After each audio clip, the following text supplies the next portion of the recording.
കളങ്കാവൽ കളക്ഷനിലേക്ക് എല്ലാവർക്കും സ്വാഗതം. അപ്പോൾ നമ്മളിന്ന് നോക്കാൻ പോകുന്നത് ഞായറാഴ്ചത്തെ കളക്ഷൻ റിപ്പോർട്ടാണ്.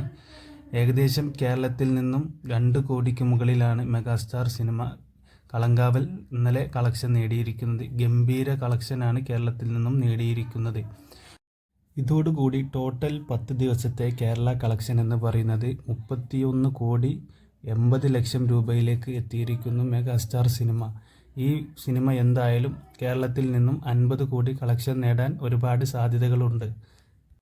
ഒരുപാട് വിമർശനങ്ങൾ ഏറ്റുവാങ്ങിയ നായകനാണ് മെഗാസ്റ്റാർ മമ്മൂക്ക. കേരള കളക്ഷൻ 50 കോടി ഇല്ല എന്നുള്ള വിമർശനം ഈ സിനിമയിലൂടെ നിറവേറ്റുമെന്ന് ഞാൻ പ്രതീക്ഷിക്കുന്നു. ടോട്ടൽ 10 ദിവസത്തെ world wide box office collection എന്ന് പറയുന്നത് ഏകദേശം 75 കോടിക്ക് മുകളിലാണ്. ഇതുപോലെയുള്ള വാർത്തകൾക്കും വിശേഷങ്ങൾക്കുമായി നമ്മുടെ ചാനലൊന്ന് സബ്സ്ക്രൈബ് ചെയ്യാൻ മറക്കണ്ട. നന്ദി, നമസ്കാരം.